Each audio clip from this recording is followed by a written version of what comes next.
une certaine surprise ce soir de voir se représenter au ministère des Affaires étrangères. On a convoqué à plusieurs reprises l'ambassadeur chinois pour lui expliquer nos inquiétudes par rapport à ces postes de police officieux. On est un peu surpris de voir que l'ambassadeur a déjà été convoqué. Partagez cette surprise-là pour savoir depuis quel gouvernement c'est ça. Est-ce que vous partagez tous ces informations? Écoutez, c'est effectivement très étonnant dans la mesure où, d'après toutes les indications qu'on avait eues de la part des fonctionnaires, le gouvernement fédéral semblait l'avoir appris un peu par hasard, par l'intermédiaire des médias, ce qui en soi est extrêmement préoccupant.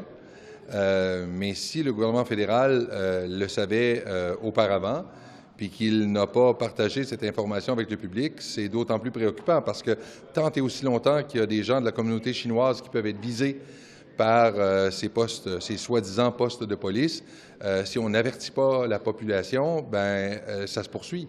Et c'est extrêmement préoccupant que de savoir que des citoyens canadiens ont pu être soumis à des pressions de la part des autorités chinoises au vu et au su du gouvernement canadien sans qu'eux le sachent. Avez-vous l'impression que les agences de sécurité, que ce soit la GRC, les services secrets ou autres, font leur travail convenablement? Parce qu'après, qu'on apprenne ça comme ça dans une étude? Bien, écoutez, je pense qu'on va devoir obtenir davantage de réponses de la part du gouvernement parce que si tant est qu'effectivement le gouvernement fédéral était au courant depuis un certain temps, ça veut donc dire que les agences de sécurité ont fait leur travail et ont informé le gouvernement.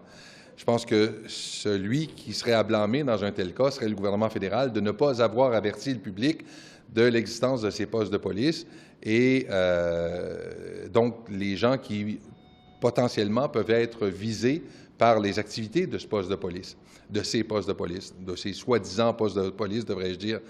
Alors, je pense qu'il y a des clarifications à donner de la part du gouvernement fédéral de ce côté-là parce qu'il y a un petit bout de l'histoire qui semble un petit peu nébuleux au moment où on se parle. Est-ce que le premier ministre doit en dire davantage sur les rencontres qu'il a eues? Parce que hier, il se réfugiait derrière le texte de la sécurité nationale et c'est limité ce qu'il peut révéler. Est-ce que selon vous, il doit en dire davantage pour son questionne là-dessus?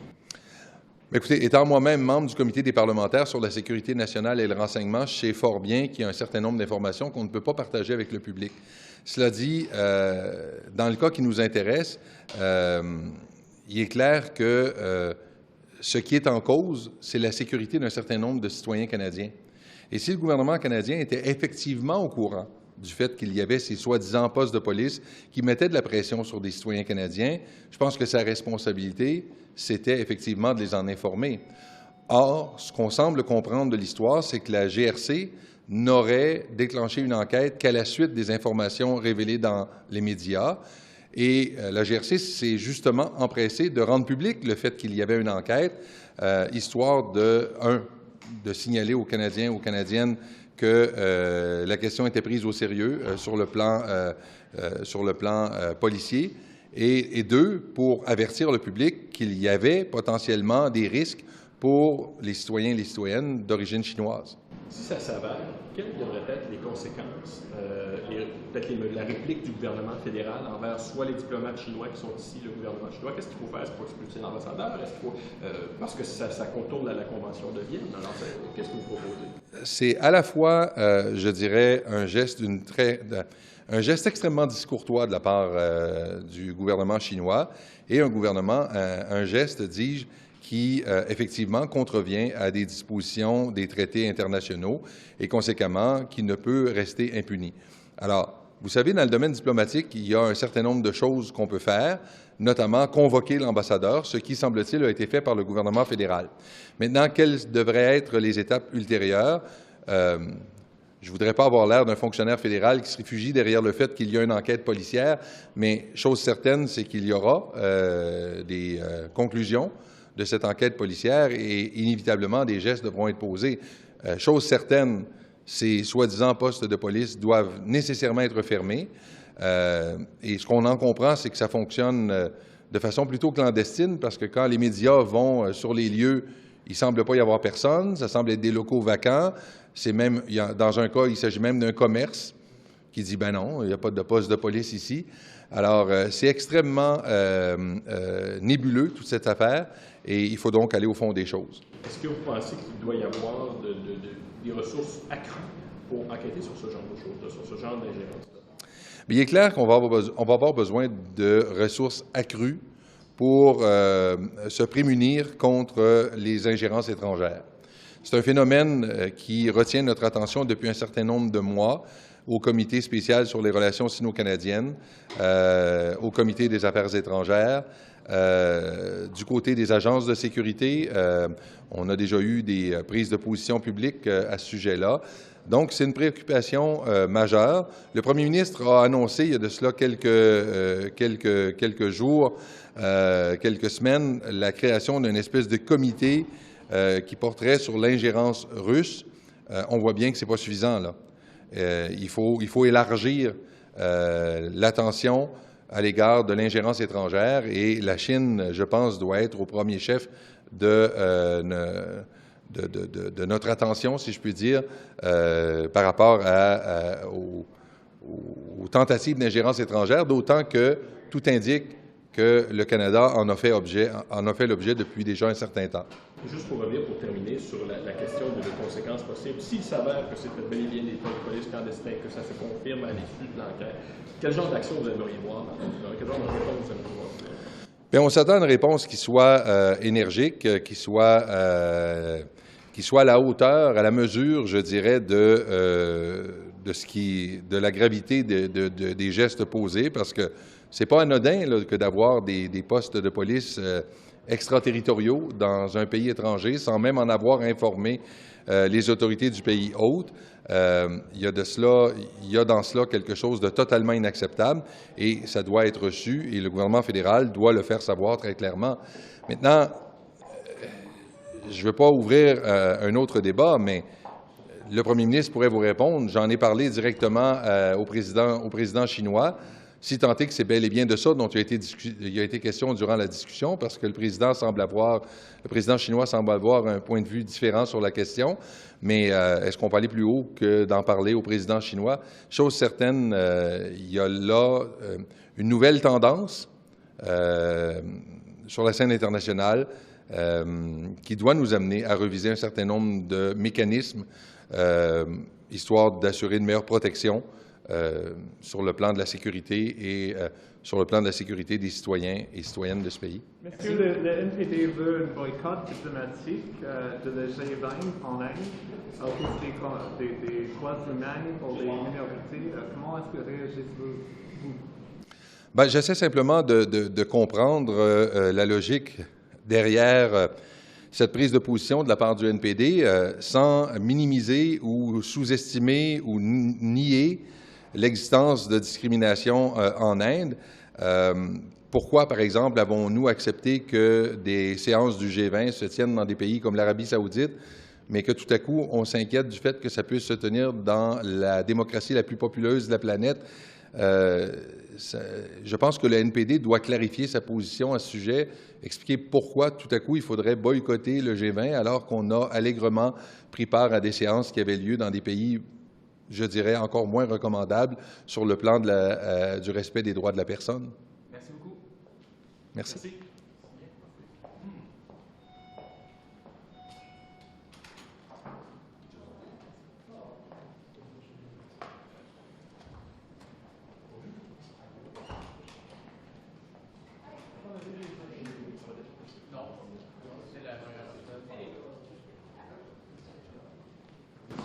Bonjour. Allô, salut, vous allez bien? Très bien, merci. Étiez-vous un peu... Excellent, le micro est en avant d'auteur. Pouvez-vous nous donner votre réaction? On apprend en comité parlementaire mardi soir que le gouvernement a convoqué l'ambassadeur chinois pour lui reprocher ce qui se passe avec ces soi-disant postes de police clandestins. Êtes-vous surpris d'apprendre ça en comité, que l'ambassadeur comme ça a été convoqué? Absolument, parce que toute question, on peut voir depuis quelques semaines, toutes les questions qui concernent les implications de la Chine sur le territoire canadien, c'est gardé très secret par le gouvernement.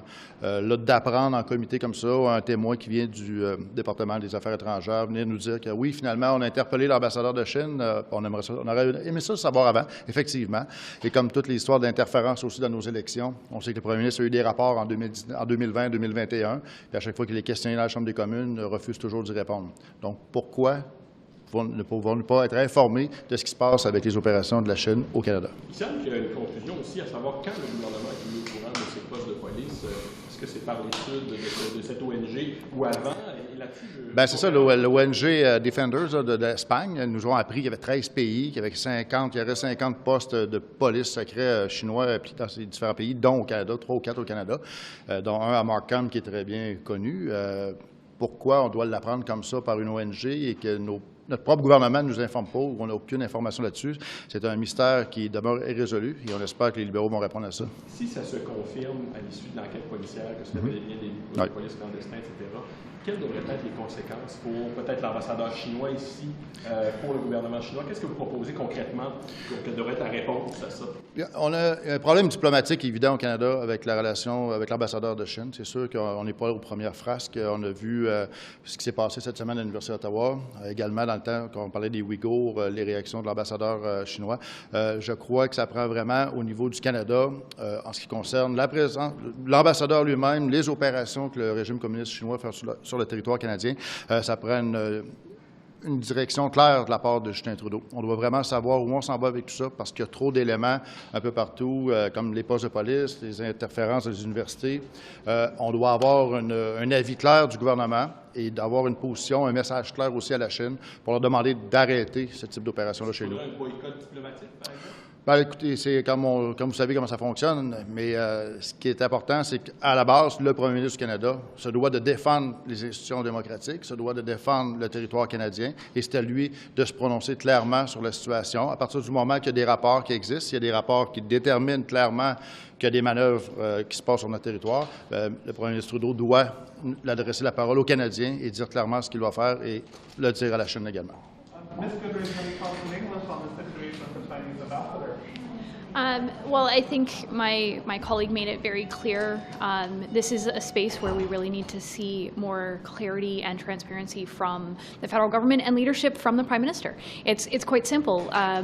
Canadians should not be waiting for information to be trickling in slowly and only as absolutely pressed by this committee. And so it's something that we're going to continue pushing on, and we're expecting better answers from the Prime Minister. Sur la santé, Mme Goodrich, est-ce que je peux vous demander de la situation dans les urgences présentement partout au pays, c'est critique, les urgences pédiatriques particulièrement. Est-ce qu'il est rendu le temps que le gouvernement fédéral intervienne, fasse quelque chose pour aider la situation? Alors, je pense que c'est une des choses où les conservateurs ont souligné le problème avec la pénurie des médications d'enfants, du Tylenol et d'autres types de médications pour les enfants depuis longtemps. Et c'est vraiment seulement quand on a vraiment les pressés qu'ils ont commencé l'action avec.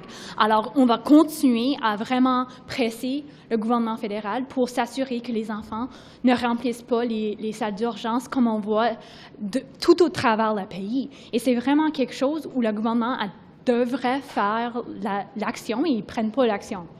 Et quand on parle d'action, est-ce que, par exemple, je crois que le DPD parlait de déployer des ressources du fédéral pour donner un coup de main.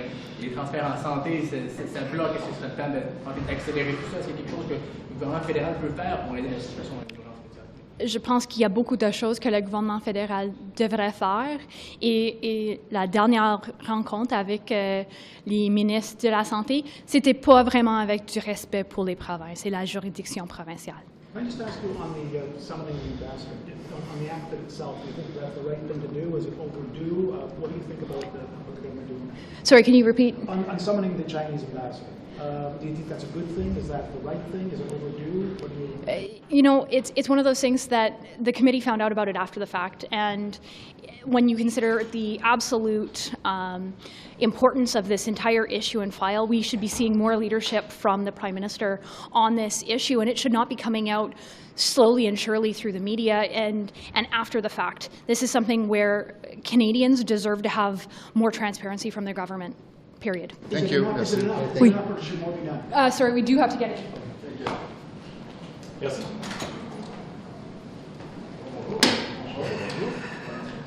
Good afternoon. I wanted to come to the mic to talk about the incident that's been reported about the Parliamentary Friendship Association, the Canada-Palestine Parliamentary Friendship Association. There are reports that an individual was in attendance who had in the past said some anti-Semitic offensive remarks. Just wanted to say, first of all, it was my pleasure to attend a Parliamentary Friendship Association that has members of all parties in the House of Commons and members of the community attending it. But let's be clear, anti-Semitism is real, and we need to call out anti-Semitism wherever it is, and I've been doing that throughout my political career. This person, I don't know how he was invited. If he was invited, he shouldn't have been there. He shouldn't have been invited. We should never take lightly any utterance of anti-Semitism, and we should call it out, and that's what I will continue to do. So you don't know how this person ended up there? I have no idea. It's a community event. There are dozens and dozens of people from the community there, so I don't know if he was invited, who invited him. My opinion, he should not have been invited if he was invited. And we should not be tolerating any accusation or utterance of anti-Semitism. How does that work? Who does prepare the list? I don't know. I'm not even a member of the Friendship Association. I attended it, as I do with many other events on the Hill. So I don't know how he was there. Your caucus member, Ms. Sahiba, she's the chair of the committee. Are you going to be asking her what happened? I actually already spoke with her, and I'll let her speak for herself. She doesn't know how he was invited either. And again, to be honest, it happens. We don't know who shows up to these events on the Hill. We always welcome members of the community to show up and celebrate whatever occasion we're celebrating. So I don't know how he was invited. Is it just part of the inherent risk of being in politics that people with unacceptable views may show up at events similar to, here we have Mr. Hatab with anti-Semitism coming, but we've seen similar things happen with Jeremy McKenzie going to the Poly-Am rally out in Nova Scotia. Is it just part of the risk of being in politics nowadays? Absolutely. However, there are differences, I think, not the differences here, let me say, it's how people react, how MPs react when they hear about the opportunity of encountering someone who has hateful views. We should always right away condemn them. So that's, yes, as members of parliament, I don't want to be honest, I don't want to hold back myself from attending events because I'm worried who's there. I want to be accessible. I want to be present. I want to build bridges with communities and speak to them and hear them out. But when I know that I've encountered someone who has hateful views, I will always condemn those views, and I will always encourage people to not give opportunities to those or platform to those who have hateful and offensive views. Is there any way to filter people out, though? Is there any way to... I think, so there's two levels. There's the hateful speech that crosses a criminal threshold. Individuals who promote hateful speech should be prosecuted to the fullest extent of the law. There's also the other type where it's social intolerance. For those who are saying things that are unacceptable, we should, all of us in society, be aware and call them out to make it unacceptable. So individuals who have offensive views to stop uttering them, to stop repeating them, and to recognize that it's unacceptable in our society. Who are we talking about? What's the name? Oh, I couldn't tell you exactly. I think his first and last name, Al-Khattab. I'm not an individual who has a history of saying anti-Semitic statements. Okay? Thank you very much. I think there's one photo floating around from the Friends of Palestine event last night, where several MPs posted a photo with Mr. Hatab, noted anti-Semite and Holocaust denier. Just what do you make of this whole situation? Well, certainly that man should not have any place on the Hill, and anybody who was photographed or attended the event should certainly denounce his views. Yeah, and just since guess some people in the photo, saying they weren't aware of who he was or what he said in the past.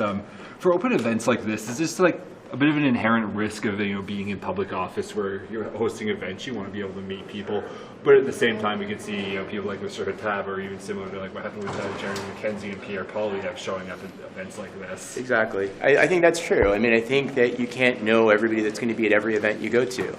I think all you can do is the person who actually invited him has to take some responsibility. But even then, if nobody actually invited him and just the whole community was invited and he just showed up, then that's less of the thing. I think the main thing is now that people are aware that they clearly condemn what he stands for and his views. And I think I've been hearing my colleague Mr. Alghabra did that. I understand Mr. Brock from the Conservatives did that, and I would expect everybody who was there to do that. Perfect, thanks. Have a great day. You too, have a good one. Thanks. Question for Robert, if I may. Yeah. The Indian High Commissioner has spoken about that he'd like to see the Canadian government do more legal funding of Palestine separate sessions in India. Are we doing enough? Well, as you know, we put into place rigorous protections against foreign funding, which could pose a risk to our democratic institutions. And in addition to that, I would say that there's a wide range of initiatives that we need to continue to leverage. We introduced and passed Bill C-59, which gives CSIS new authorities to reduce threats to national security, but with corresponding transparency and oversight by NCIRA. And we'll continue to do more as needed. Are you concerned that there's Sikh funding of going to secessionist movements? Bob, you know that we're eyes wide open when it comes to threats to national security, when it comes to foreign interference, and we'll continue to take a very sober and pragmatic approach to protecting Canadian interests and democratic institutions. I'm sorry, I got to roll. We're happy to speak more about it, but I got to roll to my next. Okay. Yeah.